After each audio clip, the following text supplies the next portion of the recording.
So, Dexter, we're going to talk about an artist that you've done some research on. So, who've you picked artist-wise?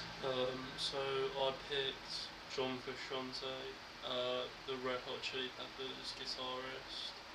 I picked him because, well, the Red Hot Chili Peppers are probably one of my favourite bands. But also, I really like the style and the way he writes sort of the guitar parts for the songs. And obviously I've used that as an influence in a lot of my work. But I also like sort of what he's about really, because he sort of comes across quite modest and not big-headed. Even though the music's quite guitar driven, he sort of does his part and has more of a melodic approach rather than just sort of showing off that he can play really fast. And I think it works really well with the band. And I just think, I think it fits well and it sounds good. How long has he been doing that? Well, he joined the Red Hot Chili Peppers when he was 17, and I believe he's in his late 50s now, so a while. A while. But he never was sort of really bothered about fame, because when their Blood, Sugar, Sex and Magic album blew up, he ended up leaving the band because he sort of couldn't really handle being in the spotlight really. And that's it, like he just was really passionate about music and sort of just, wanted to create what he wanted to do. Did he go back to join the band again? Yeah, so he's joined the band. He joined them for this tour actually, which I saw them on. Their 2021 tour. So he would have sort of rejoined in 2020 to get back again. Yeah. So he would have been out for probably between about 20, 25 years overall. Did he find out anything about why he said he'd come back? Well, all four of the musicians in the band are really close and good friends. And one of the reasons why he left was because he had a bad drug problem. And because they were all doing it, he sort of thought he couldn't really carry on in the band and not do the drugs, so he sort of left, and then he's come back now because they're all middle-aged, they're not really doing that stuff anymore. And he just thought, it was a good time to rejoin because he sorted himself out and the others did too.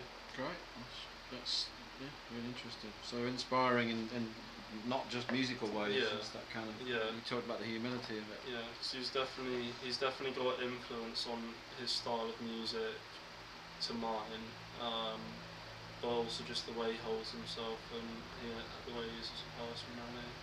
Great, brilliant. Danny, who did you pick? So Simon Green, who's Bonobo, he went under many different aliases before he went and made Bonobo. Many people think Bonobo is a band, but it's actually him as a singularity. And he brings in different musicians and singers. He under different aliases, obviously he makes different genres, but under Bonobo, I love how he brings in so many different genres and makes all those sounds fit into one kind of unique sound, and for me that was a really powerful thing to find him, because I struggled for my music kind of identity in a sense, finding someone that tries to bring loads of influences, especially in electronica, from breakbeat to then classical to then soul to some crazy rock music, and bring that into dance music. Yet still keeping that kind of calm and classical tone. So when I found him, I was really excited, and it showed me where I can go.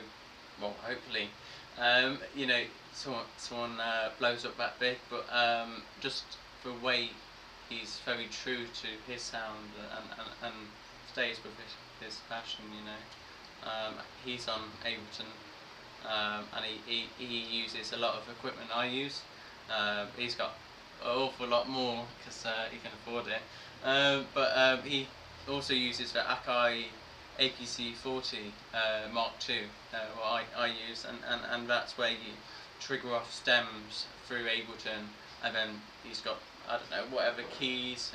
So I've got a few synths I've now got when I'm playing live, and then he might have whatever player alongside him. But from a live perspective, with the performancing, he's shown me a way to go, you know.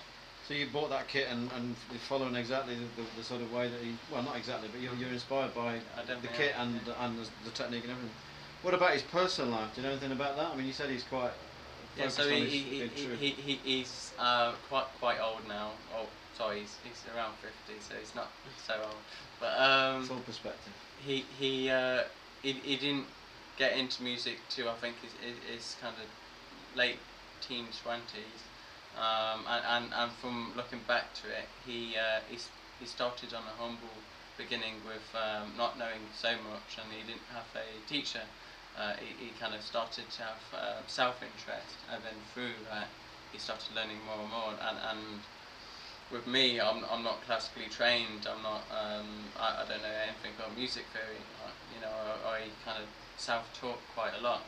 And then through that, I then reach out to different teachers and specialists, so I can get that unique training. So yeah, that's showed me if that counts as personal life. Do you know what inspires him? Has he ever mentioned anything that's inspired any of the tracks? I can't quite remember now. But what was amazing is that when he went to the Albert Hall in London, he heard a organ player in you know how it's got a big organ in the hall, and he Danny, don't forget what he's saying. It's my inspiration. Yeah, he then takes inspiration from, I don't know, an orchestra that he pops into quickly. Okay. So I very much, when I'm out, if I hear even music that I don't like, I'll go and try and analyse what they're doing to see what ways I could bring in that to my music. You know. Great, that's brilliant. That's fine. So Betsey, who did you pick?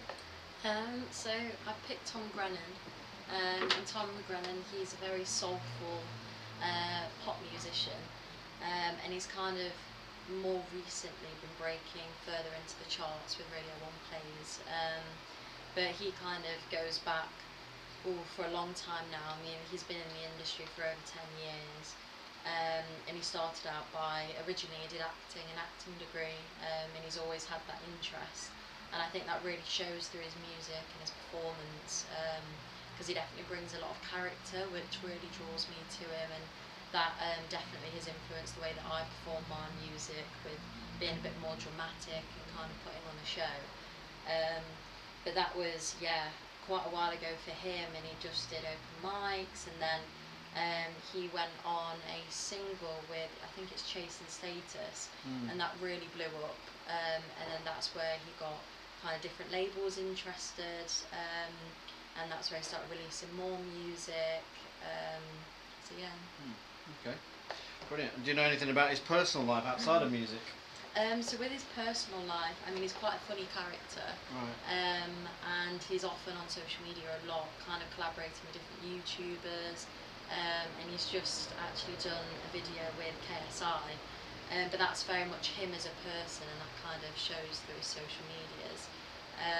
Do you think it's the real him that he's showing? I think so, yeah, I do think so. I did get to actually meet him at Splendour. Right. And I mean, even though it was like the artist that was there and he was presenting himself as the artist, he's just so authentic, and I don't think with how authentic he is you can be putting that on. Yeah.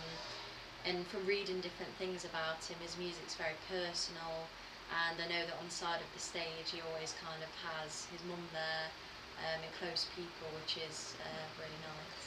Keeps you grounded, right? So.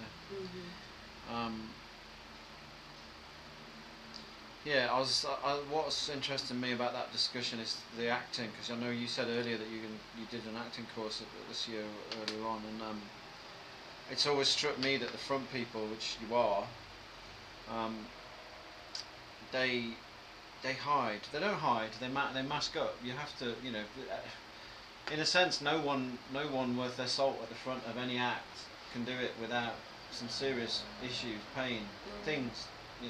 People are almost self-therapizing, and that's like brutally painful to expose yourself. And so actually, there's always a veil. There's always a something. It's like there's and it may be a conscious or an unconscious thing. I mean, David Bowie's a great example of going, I'm the thin white duke or whatever. It's like, well, that's an actual, like, let's invent a complete new character, but it's always going on. Anyone at the front is definitely always going on, and it's just like a device. You have to, it's like the nerves will just not let you go on stage in a sense. Do you know what I mean? It's an interesting, that acting thing. So brilliant, interesting discussion, and I get to learn something as well.